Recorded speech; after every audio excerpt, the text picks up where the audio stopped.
C'est un secret de police. J'enchaîne maintenant sur le bilan comptable de Ouattara. Parce que son bilan au niveau des pertes humaines, c'est 8000 morts. Et la France a réduit ça à moitié. 4000 morts. Et la France a dit que ces 4000 morts sont imputables à un seul cas.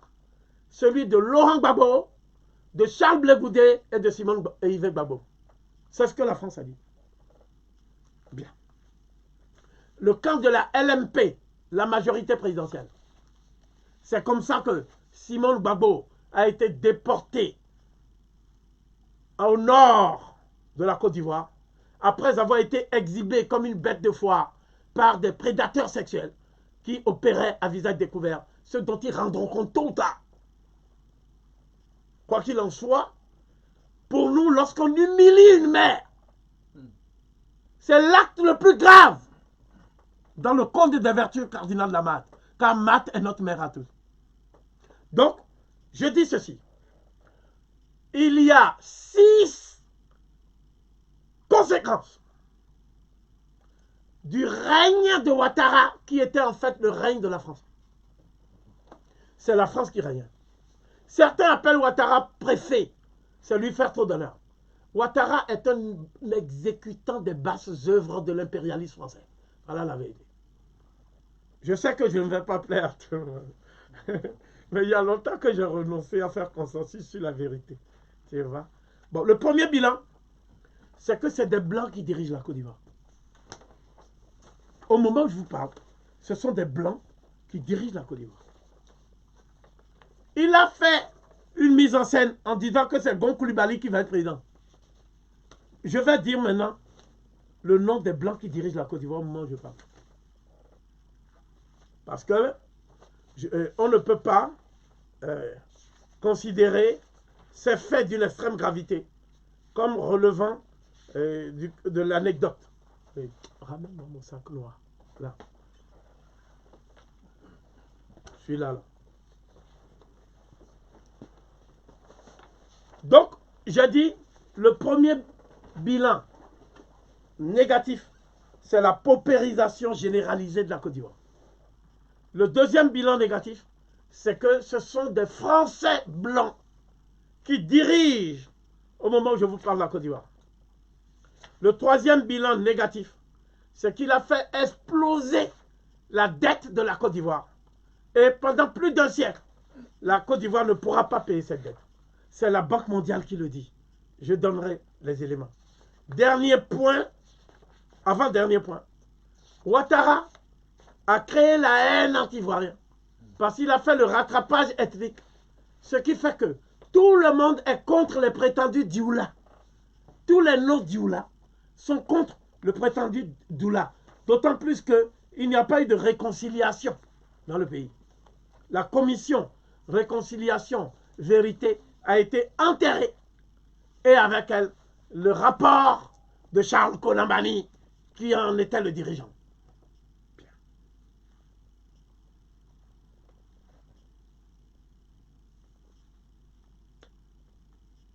Ouattara était apparu comme un économiste chevronné qui allait sortir la Côte d'Ivoire de la pauvreté. Mais il a dépensé 11 600 milliards de CFA. En 8 ans, Ouattara a endetté la Côte d'Ivoire plus qu'aucun pays, aucun président ivoirien en 50 ans. C'est grave parce que cet argent, une partie va pour les rétrocommissions qu'il verse aux soi-disant facilitateurs et négociateurs des institutions bancaires. Et ce, au mépris de la Cour des comptes, à l'insu du président de la Cour des comptes. Le deuxième problème, c'est qu'il a investi dans l'immobilier à l'étranger. Et cet argent est perçu par sa femme et un certain nombre de personnes proches de sa propre famille, dont son frère qui lui ressemble comme deux gouttes d'eau. Le troisième problème, c'est que Ouattara a décidé de défendre le dossier du franc CFA contre l'avis de la société civile ivoirienne et contre l'avis des autres pays africains. Alors qu'il sait très bien que la monnaie est le gage de la souveraineté économique d'un État. Puisqu'il est économiste. Je lui renvoie le compliment. Ensuite, Ouattara a recruté à titre personnel Sarkozy comme conseiller spécial chargé des intérêts de la Côte d'Ivoire auprès des pays du Golfe. Avec un salaire de 25 000 € par mois.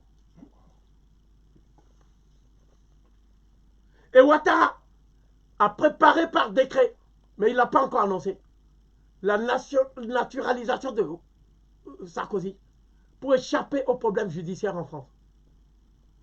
Pour échapper aux convocations des juges, notamment sur l'affaire du financement illicite libyen, sur toutes les affaires qu'il a organisées. Il a même corrompu un magistrat qu'il a promis de nommer à Monaco, etc. Et il a toujours été dans la pègre financière française. Je parle comme ça de Sarkozy. Voici les Français qui dirigent la Côte d'Ivoire.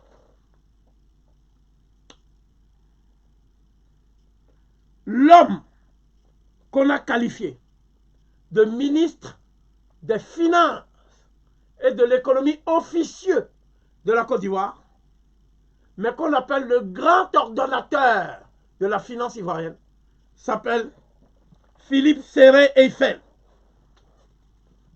Aucun dossier concernant les finances de l'État ivoirien ne lui échappe. Il est même le gouverneur de la banque des comptes ivoiriens à la BCEAO. C'est lui qui dit il faut sortir tant, il ne faut pas sortir tant. Et il est conseiller technique chargé des investissements immobiliers pour le compte de Ouattara.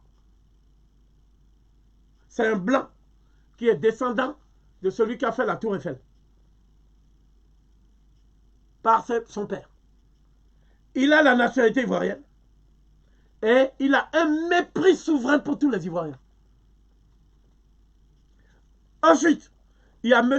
Antoine Césareo, qui est ministre officieux chargé des travaux publics. Il est donc le directeur général des grands travaux de 1978 à 1992. Il est aussi celui qui s'occupe de toutes les négociations occultes concernant le cacao ivoirien. Et il reçoit chaque fois des rétrocommissions substantielles et mirifiques. Je pèse le mot.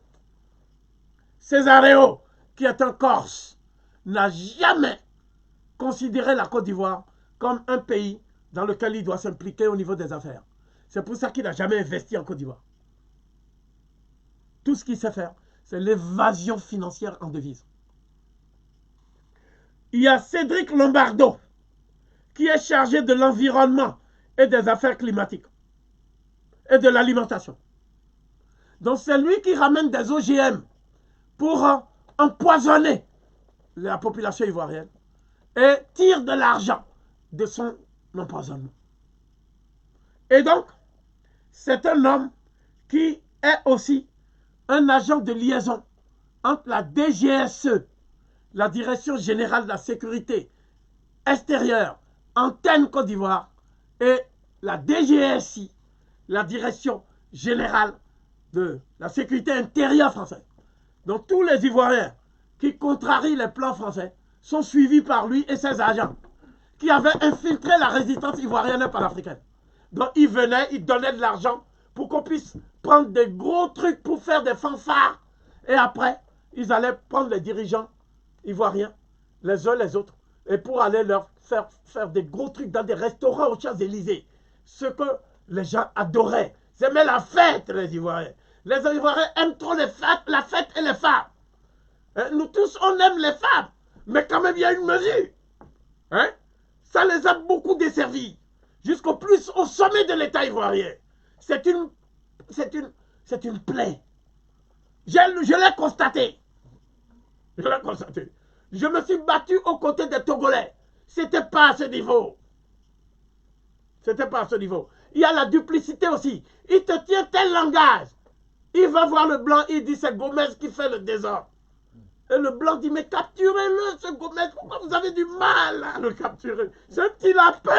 Prenez-le par les oreilles et qu'on en finisse. Vous avez vos méthodes pour tuer les nègres. Mais tuez-les. Pourquoi vous nous demandez de tuer quelqu'un qui fait des conférences seulement? Il parle. Et quand il parle, nous apprenons des choses sur notre propre histoire qu'on ne nous apprend pas chez nous. Donc si vous voulez tuer quelqu'un qui dit la vérité à tout le monde, tuez-le. Vous aurez ça sur la conscience. Et ils viennent me voir. Ah, les Français ont dit qu'ils vont un jour te piéger parce qu'ils savent que tu fréquentes tel coin, jusqu'à ce qu'on me convoque aux renseignements généraux. Et on me dit, voilà, les renseignements, les informateurs viennent du milieu ivoirien. C'est à partir de ce moment-là que j'ai cessé d'aller même manger là-bas. Donc, chaque acte de résistance se terminait par des festins. Je n'ai jamais vu ça. D'abord, il y avait les bouffes dans les camions. Avant même la résistance. Donc, les gens se lèvent. Et le Mossi Draman dehors. J'ai dit, mais pourquoi vous n'attaquez pas Sarkozy et Hollande? Vous savez bien que c'est Hollande qui a ordonné de maintenir les troupes françaises. Alors que vous-même, vous avez voté pour lui. Ils ont dit qu'il faut voter pour Hollande contre Sarkozy. Pourtant, ils savaient que Hollande a dit que Gbagbo est un dictateur infréquemment. Donc, ce que j'ai constaté en fait, c'est que Claude Régla, c'est qui? Il a le crâne rasé. C'est le ministre de la Défense de la Côte d'Ivoire. Le vrai. Il a massacré les Camerounais. Il a envoyé du napalm sur des villages, Bamileke, sur des bébés. Et on le prend en Côte d'Ivoire comme celui qui dirige l'armée ivoirienne. Donc il a dit, pour en finir avec les pro-Gbagbo, il faut vider l'armée de tous les gradés nationalistes. Il faut mettre les rebelles. Il faut leur donner des postes de colonel, lieutenant-colonel, pour les récompenser. Claude Régla. Ensuite, il y a Marc Pétier. C'est lui le ministre de l'Intérieur de la Côte d'Ivoire. C'est-à-dire que c'est lui qui traque les Ivoiriens à Yopougon. C'est lui qui envoie des prostituées qui ont le sida pour infecter les dirigeants ivoiriens. C'est lui qui fait ça. C'est lui qui organise des parties où les chiens couchent avec les Ivoiriens devant les expatriés français qui applaudissent.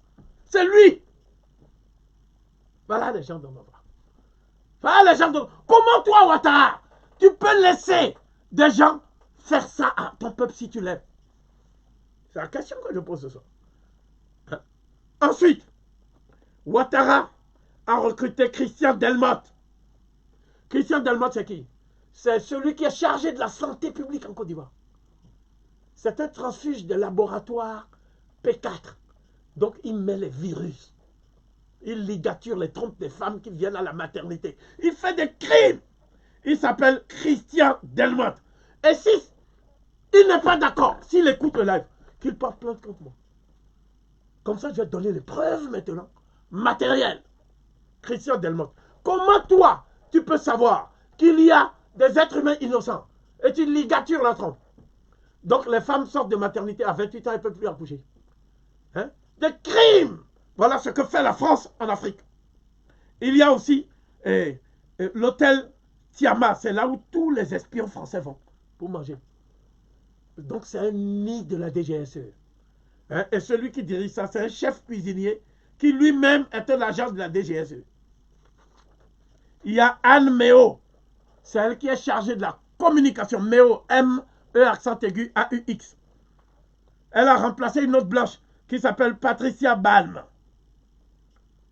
Il y a aussi Frédéric Bédin, qui lui, elle s'occupe de tout l'espionnage des portables. L'écoute des portables, l'écoute aussi des salles de réunion, la sonorisation des salles de réunion, les bretelles et tout ça, c'est lui qui pose ça. C'est son travail. Tu vois. Donc, j'ai cité quelques cas mais ils sont très nombreux dans la haute administration ivoirienne. Il faut ajouter à cela les ONG. C'est ça qu'on appelle la recolonisation.